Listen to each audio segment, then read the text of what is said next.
नमस्कार, चैनल 2 के हिंदी बुलेटिन में आप सभी का स्वागत है। मैं हूं तरन घुमन। बुलेटिन की शुरुआत करते हैं सुर्खियों के साथ।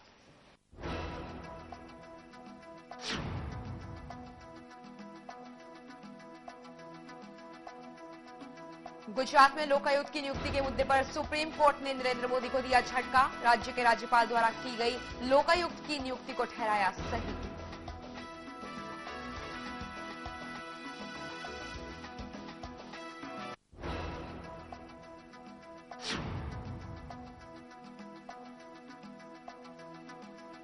वहीं गुजरात में लोकायुक्त की नियुक्ति को सुप्रीम कोर्ट द्वारा सही ठहराने पर कांग्रेस ने भाजपा पर किया वार। कहा, भ्रष्टाचार के मुद्दे पर भाजपा अपनाती है दोहरा रवैया।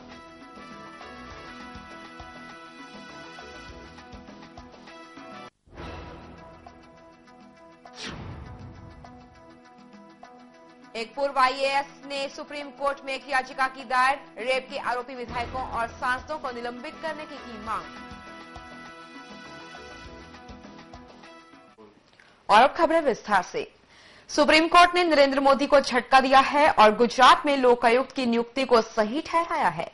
गौरतलब है कि गुजरात सरकार ने लोकपाल की नियुक्ति को इस आधार पर चुनौती दी थी कि राज्यपाल कमला बेनीवाल ने राज्य सरकार से सलाह लिए बिना न्यायमूर्ति आर.ए. मेहता को लोकपाल नियुक्त किया है।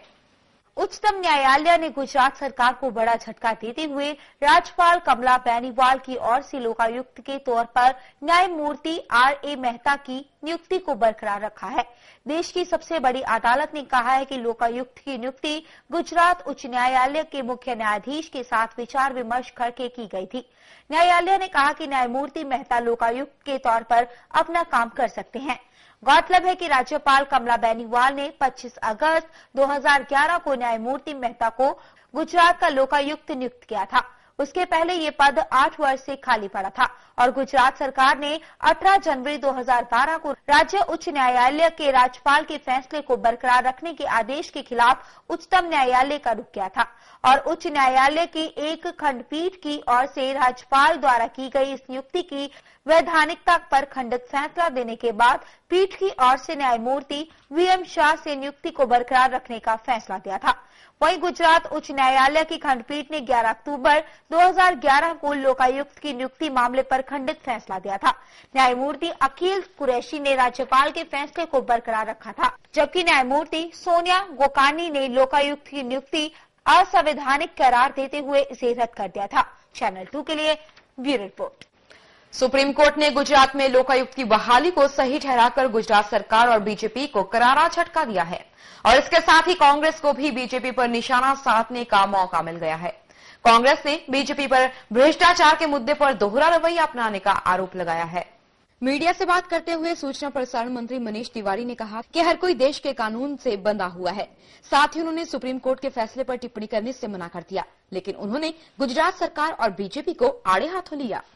See, a decision of the apex court is binding on everybody. That is the law of the land. It is not essential to really comment on what the Supreme Court has decided. However, the fundamental question which arises is as to why did the Bharatiya Janata Party consistently and repeatedly, and in this particular instance, the Gujarat government opposed the appointment of a Lokpal.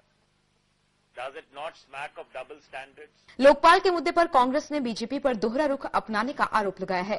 Tiwari ने कहा है कि केंद्र में तो BJP Lokayukta के लिए हंगामा मचाती है, लेकिन गुजरात में पार्टी 10 सालों से लोकायुक्त का विरोध कर रही थी। That in Delhi you shed crocodile tears on the issue of the appointment of a Lokpal.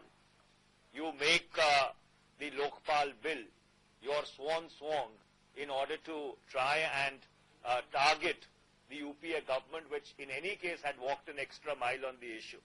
But when it comes to your own backyard, when it comes to your own states, you adopt a completely different approach and resist the appointment of a Lokpal consistently for a period of 10 years. It begs the obvious question as to why don't you want the activities of the state government to be subjected to an oversight by an independent authority like the Lok Ayog. And I think it is on this issue that the country would want a reply from the BJP and the government of Gujarat. Delhi gang rape पीड़िता के सम्मान में दिल्ली की मुख्यमंत्री शीला दीक्षित द्वारा निकाले गए मार्च पर प्रतिक्रिया देते हुए मनीष तिवारी ने इसे अच्छा कदम बताया। साथ ही ऐसी घटना को रोकने के लिए समाज से आगे आने की अपील की। And I think it is appropriate that all sections of society and all sections of the political spectrum must engage themselves urgently on this issue. If the Chief Minister of Delhi, who is a thrice-elected Chief Minister, is a very distinguished lady in her own right, has chosen to go out into the public space in order to keep the attention focused on this particular matter, so that proactive legislation and a proactive justice delivery system can be institutionalized. Channel 2 के लिए नई दिल्ली से bureau report. Gujarat का लोकायुक्त नियुक्त किए जाने के वहां की राज्यपाल के फैसले के खिलाफ राज्य सरकार की याचिका को उच्चतम न्यायालय द्वारा खारिज कर दिए जाने पर भाजपा ने दावा किया है कि इस निर्णय में मंत्रिमंडल की सर्वोच्चता को स्वीकार करना उसके रुख की जीत है। Suffice it to say that while delivering the judgment, the Honorable Supreme Court has observed that the primacy of the cabinet recommendation must be given due importance. And all the observations of the High Court against Shri Narendra Modi ji have been set aside. In the case of Gujarat Lokayukt, the Honorable Supreme Court has stated that because in this case consultation was there, therefore they are upholding the appointment. We shall go to the judgment and make our contention. But it is indeed important to note, as far as the comment of Congress leaders are concerned, I can only say it is a cry of desperation. Having been roundly defeated in Gujarat by the people convincingly, 5th time in a row by the BJP and 3rd time in a row under the leadership of Shri Narendra Modi, they need to maintain some patience.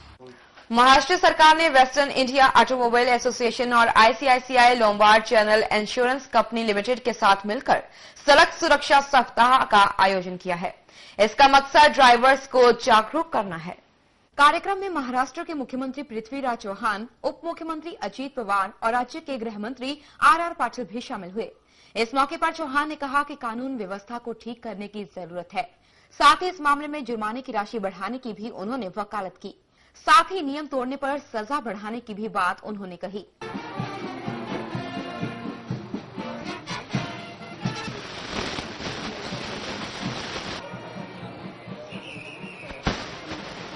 ये जो कानून है वो देश का कानून है, कुछ राज्य का कानून है। जो देश का कानून है उसे बदलने का अधिकार केंद्र सरकार को, संसद को है। वो प्रक्रिया भी चल रही है। हमने अपने सुझाव दिए हैं। मेरे ख्याल कानून में सख्ती बरतनी पड़ेगी। जो फाइन की जो रकम है बहुत कम है, उसको बढ़ाना पड़ेगा और जरूरत पड़े जो गंभीर अपराध है उनके लिए इम्प्रिजनमेंट की व्यवस्था भी करनी पड़ेगी। वहीं वेस्टर्न इंडिया ऑटोमोबाइल एसोसिएशन के अध्यक्ष एडिल जे कार्ट्रक ने कहा कि वो ड्राइवरों में जागरूकता के लिए कई तरह के कार्यक्रम आयोजित कर रहे हैं। The week in Maharashtra is for 15 days. Throughout the week, some program or the other is there. We have the eye camp for the police and the BST drivers.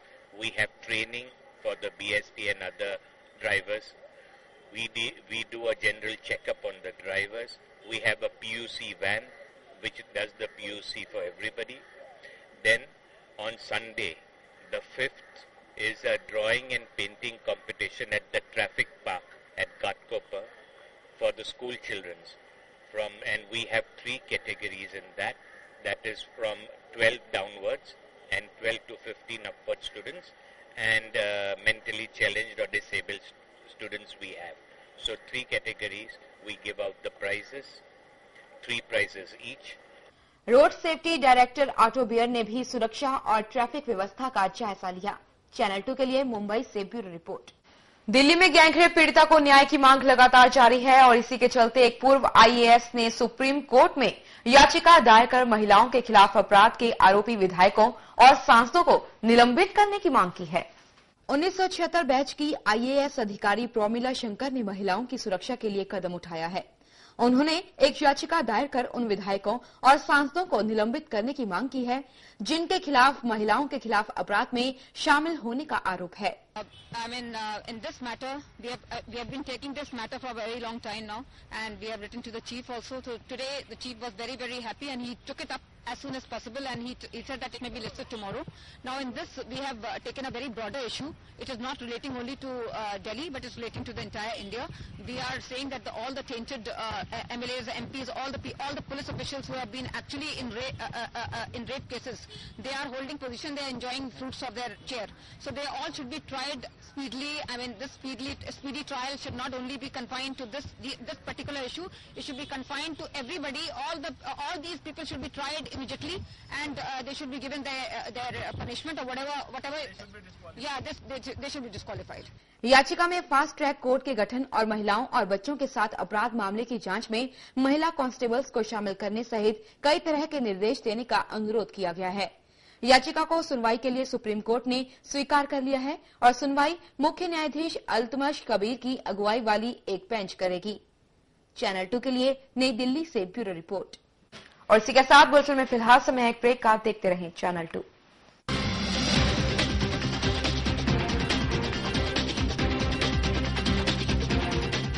अब हर मॉर्निंग होगी पेन फ्री मॉर्निंग।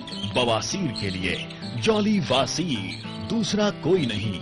याद रहे, बवासीर के लिए सिर्फ Jolly Vasir. Jolly Vasir capsules and gel 100% ayurvedic. जोड़ों, घुटनों, कमर दर्द और सूजन का सबसे बड़ा दुश्मन Jolly red gold. Jolly red gold, दर्दों का तेल और कैप्सूल, एक आयुर्वेदिक रामबाण जो जोड़ों, घुटनों, कमर दर्द और सूजन को जड़ से मिटाए और शरीर को बनाए फिट और एक्टिव। जॉली रेड गोल्ड, हर घर की आम जरूरत।